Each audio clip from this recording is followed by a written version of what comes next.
देख रहे हैं डार्क राजकुमार के साथ। तो चलिए पढ़ते हैं आज की कहानी की ओर।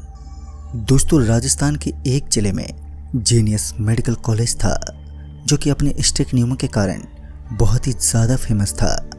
उसके रूल भी कॉलेज के नाम के ही तरह थे। वहाँ का हर बच्चा वहाँ के टीचर से डरता था। कोई भी बच्चा वहाँ के नियम को बिल्कुल भी नहीं तोड़ता था।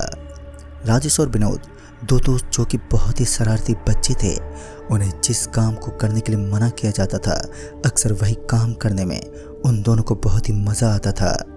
उनके घर वाले उनकी हर हरकतों से परेशान रहते थे। उनके परिवार वालों ने उनका जीनियस मेडिकल कॉलेज में एडमिशन करवा दिया था। उसी कॉलेज में हॉस्टल भी था और वो दोनों अब वहीं रहते थे। उस कॉलेज के नियम थे कि रात को 10 बजे के बाद कोई भी बच्चा अपने कमरे से बाहर नहीं निकलेगा। पर राजेश और विनोद दोनों ही कॉलेज में आने के बाद भी अपनी हरकतों को नहीं सुधारा था। वो यहाँ पर भी अपनी मस्ती में ही रहते थे। उस कॉलेज के हॉस्टल में ज़्यादा बच्चे नहीं रहते थे।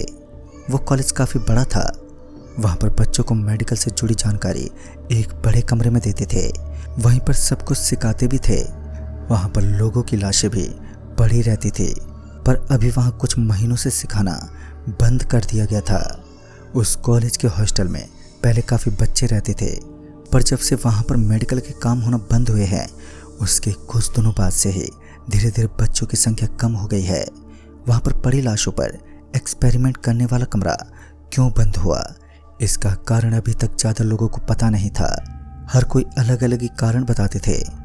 एक दिन विनोद और राजेश दोनों दोस्त रात के तकरीबन 8:30 बजे हॉस्टल में खाना खाने के बाद घूम रहे थे और तभी उन्होंने कुछ लोगों को बातें करते हुए सुना कि जब से वो कमरा बंद किया है तब से कुछ बच्चों को उन्होंने यहाँ पर नहीं देखा है।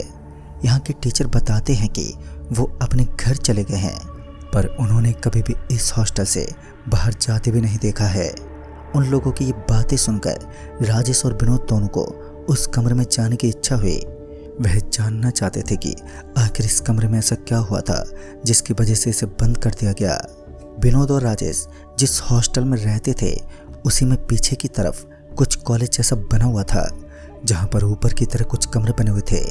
वहीं पर बने हुए कमरों को बंद किया हुआ था जहां पर वो दोनों जाना चाहते थे। तभी वो छुपते हुए धीरे से अपने हॉस्टल से बाहर निकल गए और अब रात के लगभग 9 बजने को आए थे और 10 बजे के बाद उन्हें अपने कमरे से बाहर निकलना भी मना था। जब वो जा रहे थे तब विनोद कहने लगा कि कोई हमें देख लेगा, पर राजेश बहुत ही जिद्दी था। उसने कहा कि हम 10 बजे से पहले आकर अपने कमरे में चले जाएंगे। वो उस बंद छोटे कॉलेज की तरफ बढ़ने लगे कि तभी उन्हें वहाँ पर कोई दिखाई दिया।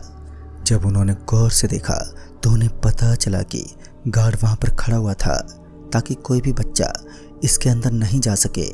पर उन दोनों ने अंदर जाने का तय कर लिया था तो वो अंदर जाकर ही मानने वाले थे। वो दोनों गार्ड की नज़र से अपने आप को बचाते बचाते बड़ी मुश्किल से उस छोटे वाले कॉलेज में चले गए।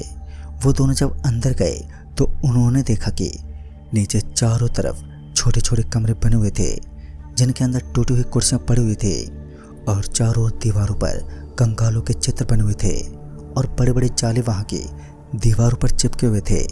चारों ओर पड़ी हुई सभी चीज़ें बहुत ही बुरी तरह से टूट चुकी थी और यही नहीं बल्कि वहाँ के रूम तक खंडर हो चुके थे। वो दोनों आगे बढ़ने लगे और ऊपर की तरफ जाने लगे कि तभी उन्हें ऐसा लगा जैसे कि कोई उनके पीछे पीछे आ रहा है। वो दोनों पीछे मुड़े तो वहाँ पर कोई भी नहीं था कि तभी किसी ने उन दोनों के कंधे पर अपना हाथ रखा। वो दोनों वापस पीछे घूमे पर अभी भी वहाँ पर कोई दिखाई नहीं दिया। ये देखकर विनोद थोड़ा डर गया और राजेश से कहने लगा कि किसी ने अभी मेरे कंधे पर हाथ रखा है और अब मुझे डर लग रहा है। यहाँ से चलते हैं, कल फिर से आ जाएंगे। कि तभी राजेश ने कहा कि अरे वो हाथ तो मैंने रखा था, यहाँ कोई नहीं है, तो चल मेरे साथ। ऐसा झूठ बोलकर वो विनोद को ऊपर की तरफ लेकर जाने लगा। वो दोनों अभी जा ही रहे थे कि तभी कोई उनके आगे से भागते हुए निकल गया। वो कुछ देख पाते इससे पहले ही वो जल्दी से निकल गया। फिर वो धीरे धीरे ऊपर की तरफ जाने लगे। अभी विनोद थोड़ा डर रहा था पर राजेश अभी भी मस्ती के मूड में ही था। उसे तो बस वो कमरा देखना था। वो जब उस कमरे की तरफ जा रहे थे कि तभी किसी के पैरों की आवाज़ें आने लगी। वो दोनों जल्दी से एक कमरे के अंदर चले गए और धीरे से बाहर की तरफ देखने लगे कि तभी किसी ने उन दोनों को पीछे से आवाज़ लगाई। जब वो पीछे मुड़े तो उन्होंने देखा कि उनके कॉलेज का ही कोई लड़का कॉलेज की ड्रेस पहनकर उनके पीछे खड़ा था। वो दोनों उसके पास जाने लगे कि तभी उस लड़के के चेहरे का रंग बदलने लगा और थोड़ी देर में ही उसका पूरा चेहरा जला हुआ बन चुका था। चेहरे पर हड्डियां नजर आने लगी थी और ये खौफनाक चेहरा देखकर उन दोनों के तो होश ही उड़ गए। वो दोनों वहां से भागने लगे और भागते ऊपर की तरफ चले गए।